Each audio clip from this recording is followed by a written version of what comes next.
أعوذ بالله من الشيطان الرجيم. بسم الله الرحمن الرحيم. يسألونك ماذا ينفقون قل ما أنفقتم من خير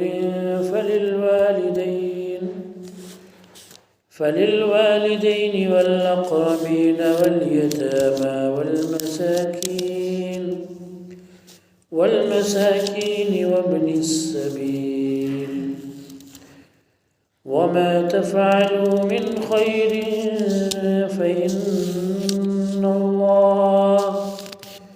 فإن الله به عليم.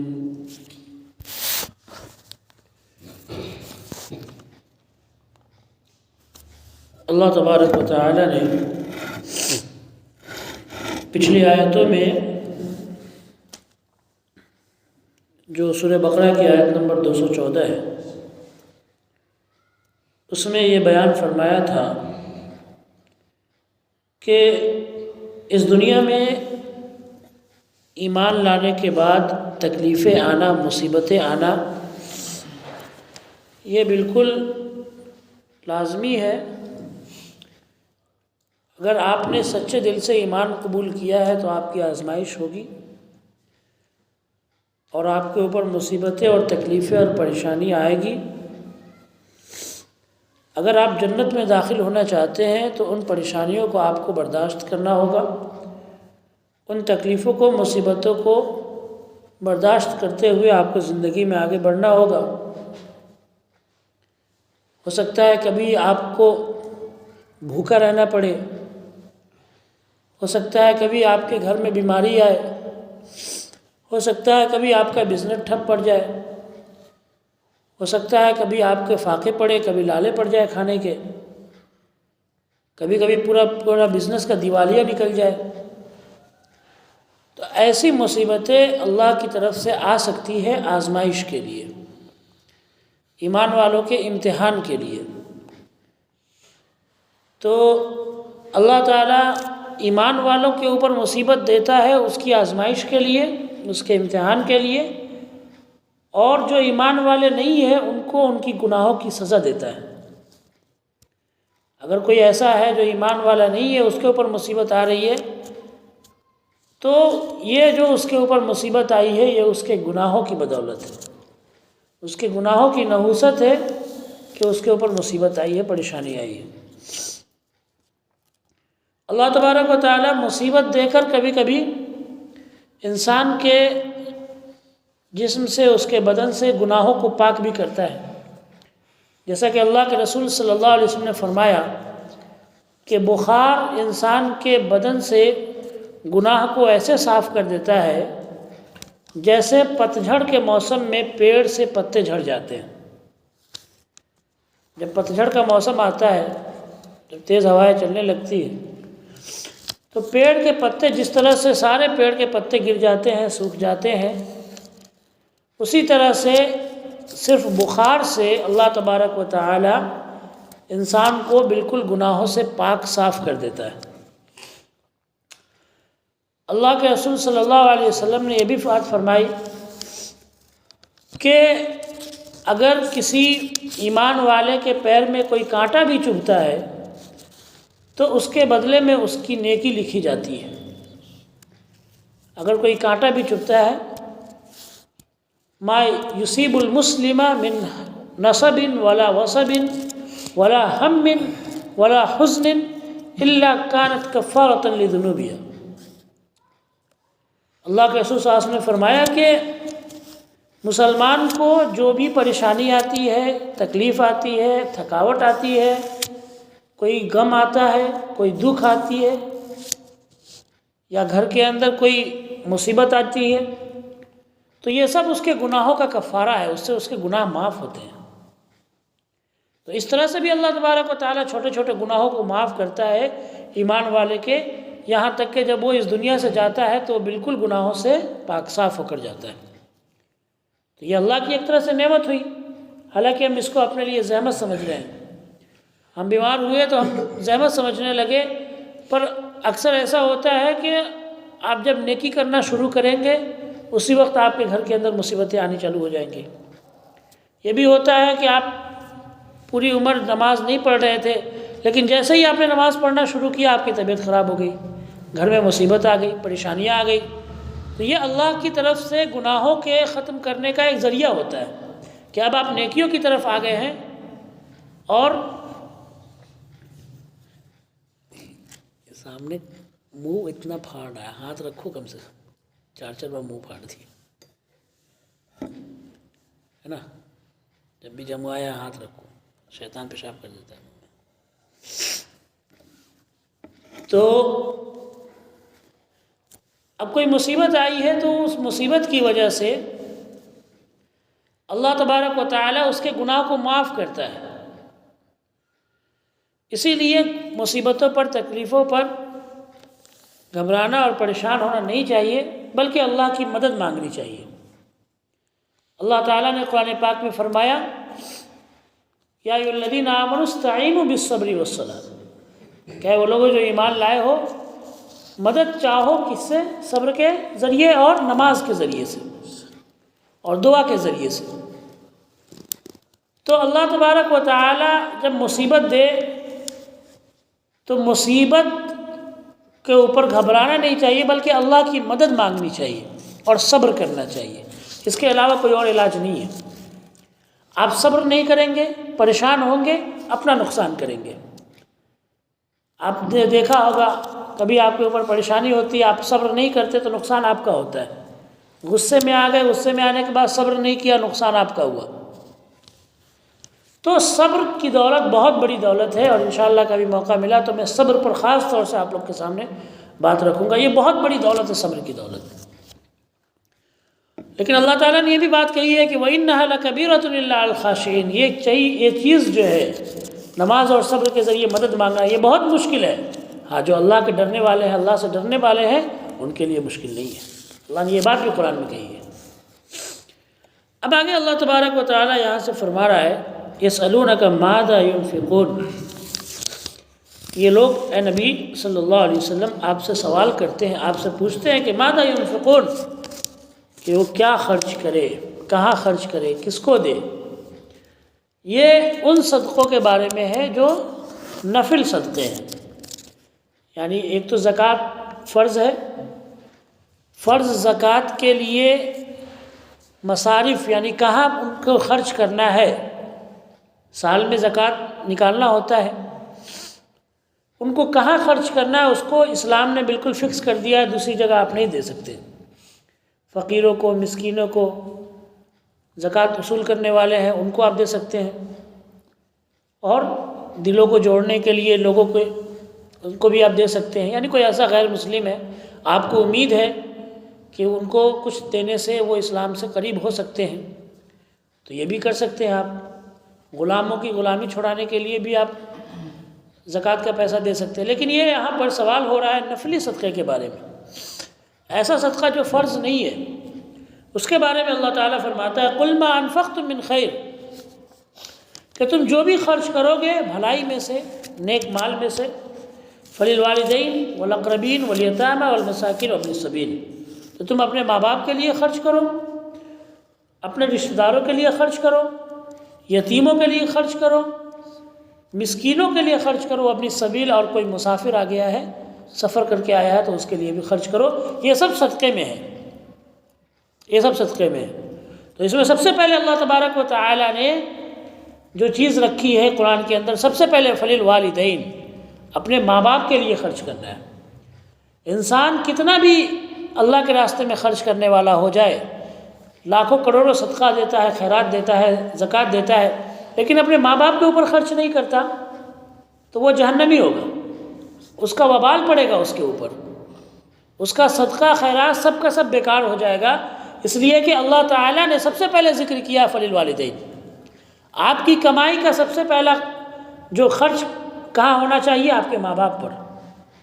آپ نے جو کمایا سب سے پہلے آپ اپنے ماں باپ کو دیکھیں، ماں باپ کی ضرورت پوری ہو جائے پھر اس کے بعد میں دوسرے لوگوں کا نمبر ہے. آپ کے گھر والے، آپ کی بیوی، آپ کے بچے، یہ سب ماں باپ کے بعد میں ہیں.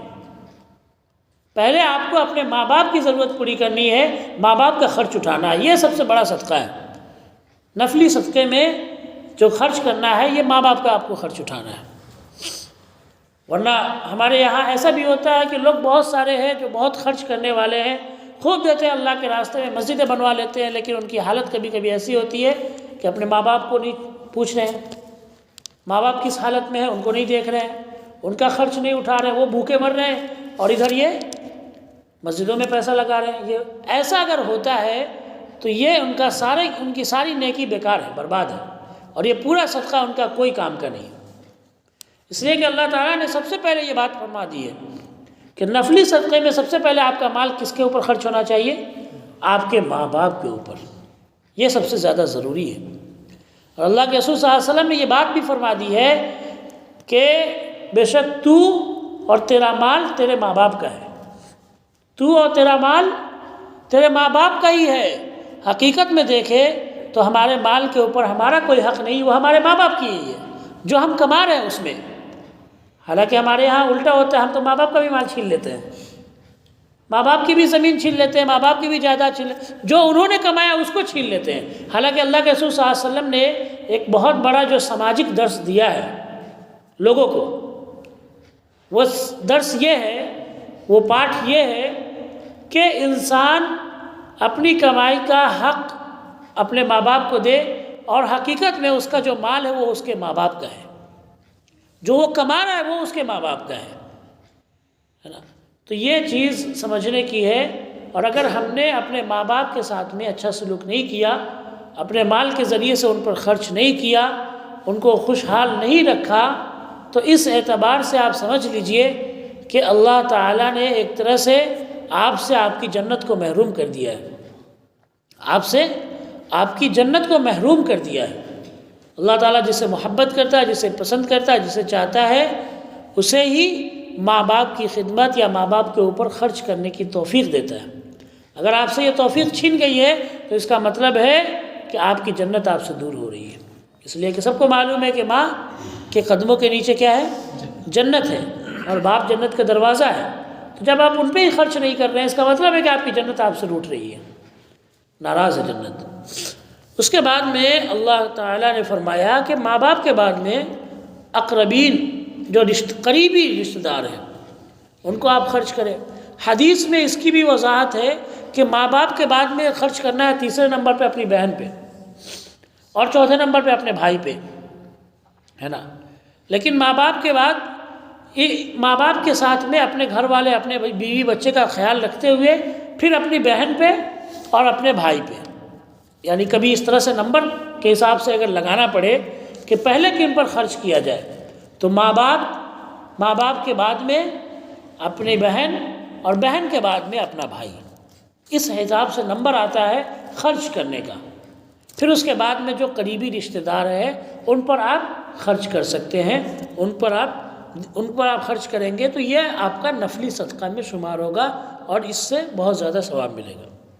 اس کے بعد میں قریبی رشتہ دار کے بارے میں اللہ تعالیٰ نے بیان فرمایا کہ ماں باپ کے بعد میں والاقربین، جو سب سے قریبی رشتہ دار ہیں، ان پر آپ خرچ کریں. رشتے کی اہمیت، رشتہ جوڑنے کی اہمیت اسلام میں بہت زیادہ ہے. اللہ تعالیٰ نے قرآن میں باضابطہ فرمایا ہے کہ ایمان والے وہ لوگ ہیں جو ان رشتوں کو جوڑتے ہیں جن رشتوں کو جوڑنے کا اللہ نے حکم دیا ہے نا.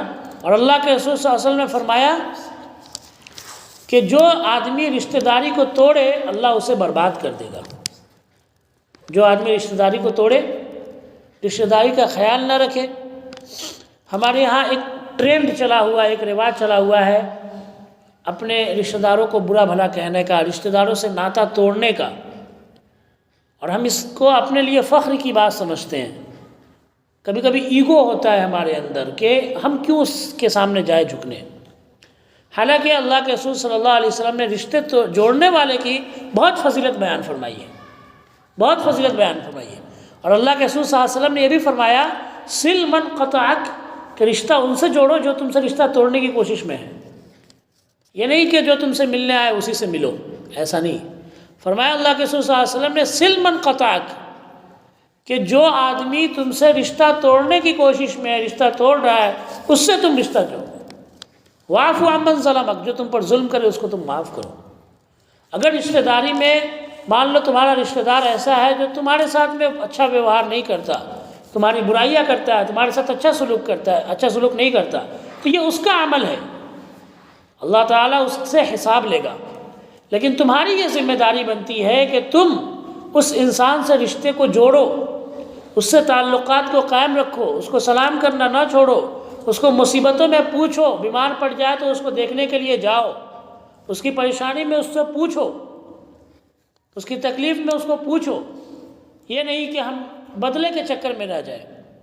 فرمایا اللہ کے رسول صلی اللہ علیہ وسلم لا تکونوا امعاتن، کہ تم امعا مت بنو۔ صحابہ کرام نے پوچھا اللہ کے رسول صلی اللہ علیہ وسلم امعا کیا ہے؟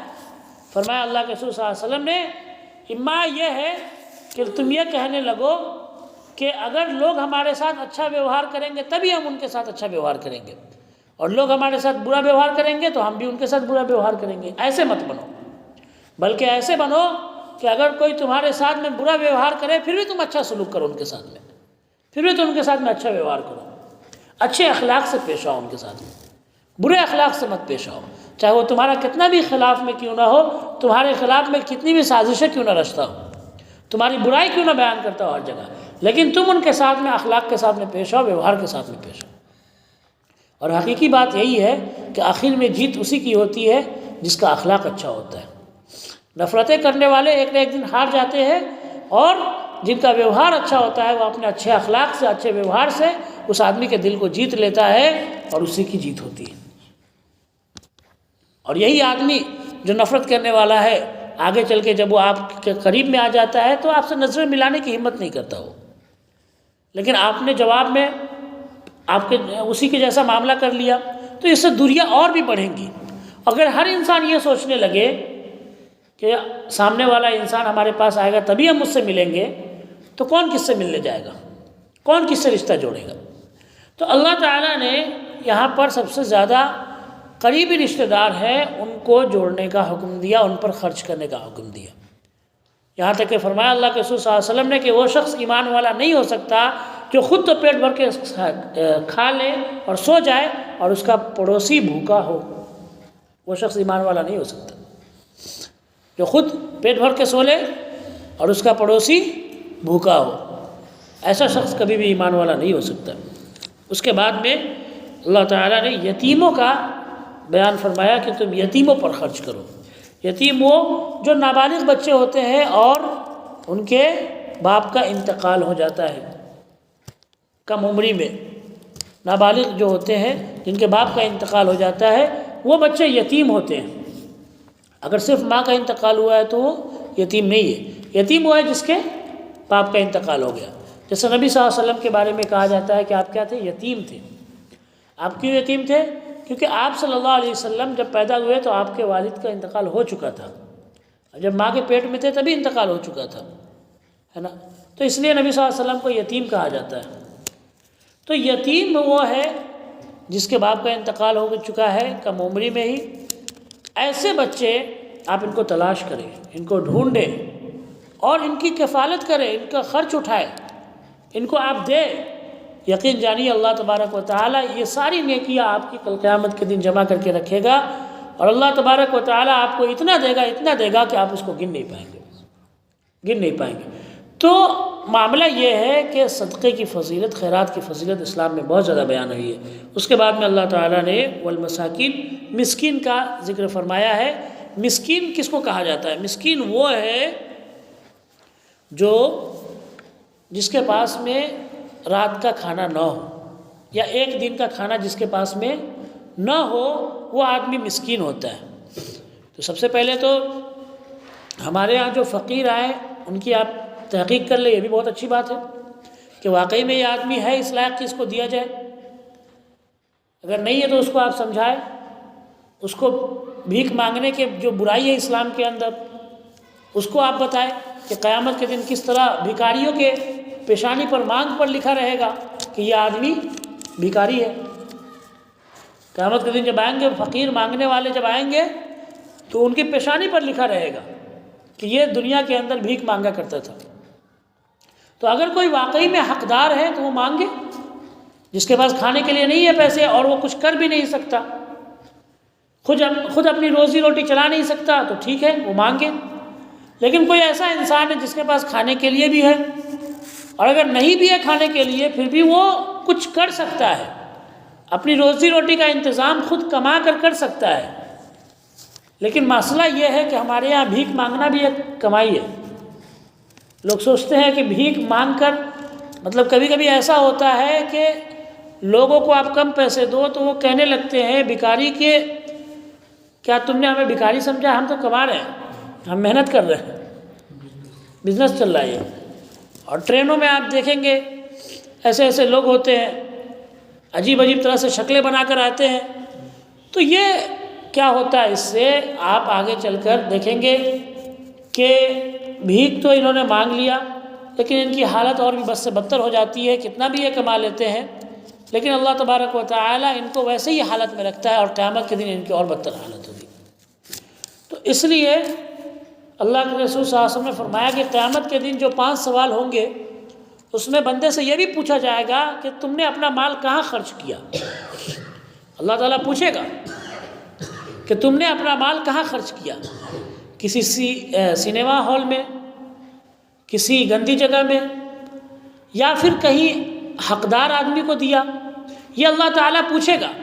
اور بندے کا قدم، ایک مسلمان یا کوئی بھی شخص ہو، ایک انسان کا قدم قیامت کے دن اس وقت تک ہل نہیں سکتا جب تک وہ 5 سوال کا جواب نہ دے دے، اپنی عمر کے بارے میں، مال کے بارے میں، جوانی کے بارے میں، ان سب کے بارے میں، کہ جوانی کہاں گزاری، مال کہاں خرچ کیا۔ جب تک ان سوالوں کا جواب نہیں دے دیتا تب تک وہ ہل نہیں سکتا۔ تو مال، پیسہ آپ دے رہے ہیں فقیر کو، کیا آپ کا پیسہ صحیح جگہ جا رہا ہے؟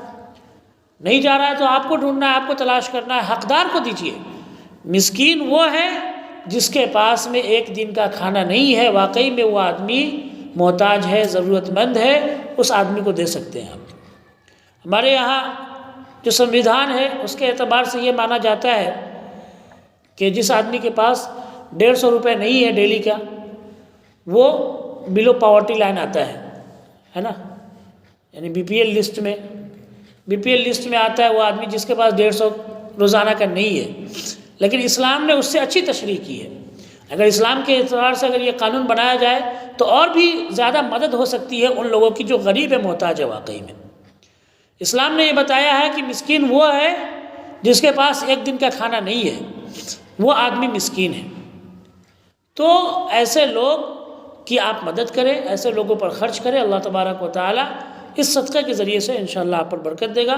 اور وہ اپنی سبیل، مسافر کوئی آدمی ہے، پریشان حال ہے، تو اس کو آپ جگہ دیں، اس کے رہنے کا انتظام کریں، کچھ پیسے اگر ہو جائے وہ دے دیں تاکہ وہ کہیں سے پریشان نہ ہو۔